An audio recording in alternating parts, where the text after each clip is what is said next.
Nassar scoring week on week. This man is on a different planet. Wahenga waliwahi kusema kuwa siku zote mbio za sakafuni huishia ukingoni, na mtoto akililia wembe basi mpe ili umkate.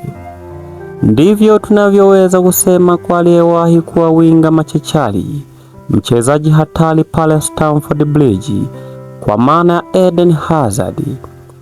Hazard alitua darajani mwaka 2012 na kucheza kwa mafanikio makubwa sana, lakini ni nani alijua kuwa mwisho wake ungekuwa ule? Akiwa Chelsea, Hazard msimu wake wa kwanza tu alisaidia Chelsea kubeba kombe la Europa na akachukua tuzo ya mchezaji bora chipukizi wa mwaka. Baada ya hapo, msimu 2014-15 aliendelea kuimarika, aliendelea kuwa bora, aliendelea kukuza kiwango siku hadi siku. Msimu huu alisaidia Chelsea kubeba kombe la ligi pamoja na ligi kuu kwa maana EPL, huku akibeba tuzo ya mchezaji bora wa mwaka pamoja na tuzo ya mchezaji bora chipukizi, zote akazibeba kwa wakati mmoja. Tunamzungumzia Hazard aliyekuwa na uwezo wa kubeba wachezaji wawili mpaka watatu akilisaka malango, akimtafuta kipa. Miaka miwili baadaye alisaidia tena Chelsea kuchukua ubingwa wa ligi kuu EPL mwaka 2016-17 na mwaka 2018 akibeba kombe la FA. 19 akashinda tena kombe la Europa, huku akifunga mabao mawili kwenye mechi ya fainali.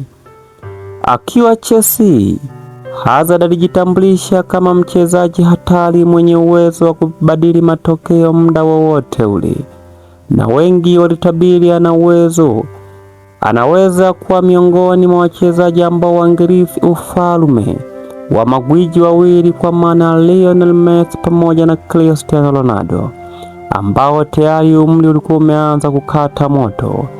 Soka lilikuwa limeanza kuwapa mkono wa kwaheri, lakini tatizo lilianza pale tu alipohamia Real Madrid, moja kati ya timu aliyokuwa naipenda kutoka utotoni.